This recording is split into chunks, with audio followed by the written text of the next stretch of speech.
Kenapa pelamar umum masih dikunci, Pak? Nah, kita akan bahas di video ini. Jadi sangat cocok sekali teman-teman, sahabat sekalian, sahabat P3K yang sedang bersiap-siap untuk mendaftar sebagai pelamar umum di P3K 2022 ini. Kita akan bahas spesial pelamar umum. Pastikan simak sampai selesai video ini dan intro dulu.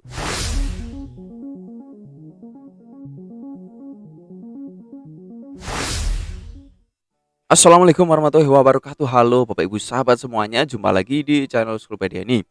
Dan mudah-mudahan Bapak Ibu sekalian selalu dalam keadaan sehat dan mudah-mudahan di 2023 ini bisa lolos P3K tentunya ya. Amin. Nah, yang sudah like video ini dan subscribe, mudah-mudahan saya doakan dilancarkan rezekinya juga ya, agar di 2023 ini juga berkesempatan ya bergabung di ASN 2023 tepatnya saat pengangkatannya ya. Amin. Langsung saja teman-teman, Bapak Ibu sahabat sekalian. Jadi untuk pelamar umum saat ini seperti dikatakan hampir gelisah ya.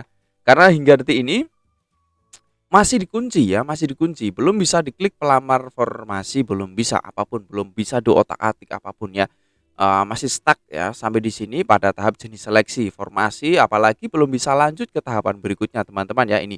Nah, kenapa kok bisa begini? Nah, sebenarnya teman-teman, jawabannya ya.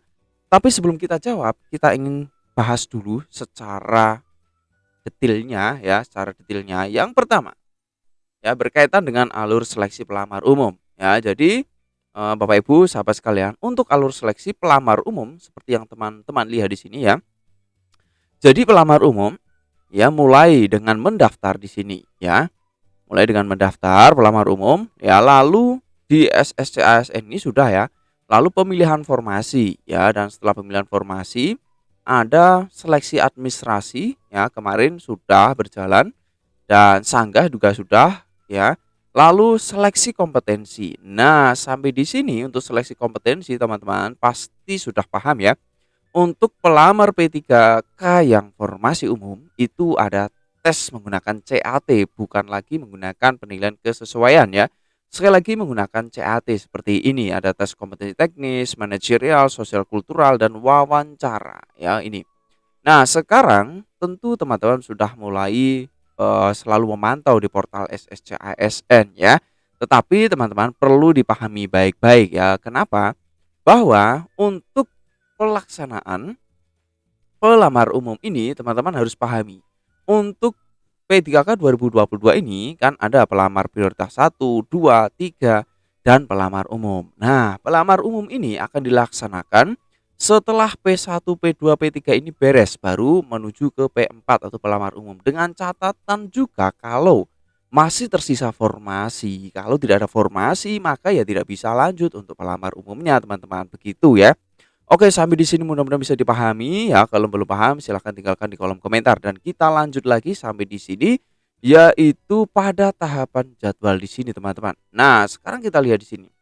Nah, pada jadwal di sini saat ini ya tepatnya video dibuat adalah tanggal 5 Desember. Nah, tanggal 5 Desember ini masih pada tahapan pengolahan hasil penilaian kesesuaian P2 dan P3. Nah, untuk pelamar formasi umum, untuk pelamar umum maksudnya ya, itu 14 sampai 18 Desember ini nanti baru bisa melanjutkan ya untuk prosesi pendaftarannya ya. Sekali lagi 14 sampai 18 Desember pastikan teman-teman pantengin terus ya, apalagi yang belum subscribe di channel ini segera pencet tombol like, subscribe dan share juga agar channel ini terus memberikan manfaat ya dan juga memberikan hal-hal yang penting, berbagi praktik baik seputar pendidikan ya. Nah, jadi ini teman-teman, dan perlu teman-teman ketahui juga untuk seleksi ya untuk pelamar umum ini ya tadi sudah sedikit kita bahas ya, mulai dari metode, kemudian materinya, kompetensi teknis, kompetensi manajerial, sosial kultural, wawancara, durasi seleksi ya. Ini juga sudah digambarkan ya, ada kompetensi teknis soalnya 80 sampai 100, waktunya 120 menit. Manajerialnya butir soal 25, waktunya 25 menit. Kompetensi sosial kultural 20 dan waktunya 15 menit. Lalu wawancara ya dijawab secara tertulis ya 10 menit, ada 10 soal ya. Nah ini, lalu nanti ada tempat ujian ya untuk pelaksanaan, eee, tes yang keempat atau pelamar umum ini teman-teman ya. Jadi begitu teman-teman ya, alasan sekarang pasti ketika teman-teman telah menyimak video ini dari awal sampai selesai, teman-teman akan bisa menyimpulkan kenapa ini masih di-lock atau masih dikunci. Tetapi perlu dipahami bahwa ada 2 kemungkinan teman-teman, yang mana kemungkinan pertama berkaitan dengan teman-teman yang belum bisa sampai pilih formasi atau belum berkesempatan untuk mendapatkan pengumuman seleksi administrasi, karena seleksi administrasi ini kan kemarin sampai resum. Kalau belum sampai resum, maka belum bisa masuk pada tahapan seleksi administrasi begitu teman-teman ya. Nah, di sini juga kita sangat berharap mudah-mudahan teman-teman yang belum sampai resum nanti tepatnya di tanggal penting untuk pelamar umum yaitu 14 sampai 18 Desember dibuka kembali sistemnya dan teman-teman bisa turut mendaftar juga sebagai pelamar umum dan ini sangat-sangat, kita harapkan ya agar teman-teman juga bisa berkesempatan untuk pelamar umum. Kenapa? Karena kita tahu bahwa pelamar umum, formasi umum itu bisa mendaftar di mana saja, selagi masih ada formasi yang dibutuhkan pada suatu daerah atau khususnya di sebuah sekolah tertentu ya teman-teman ya.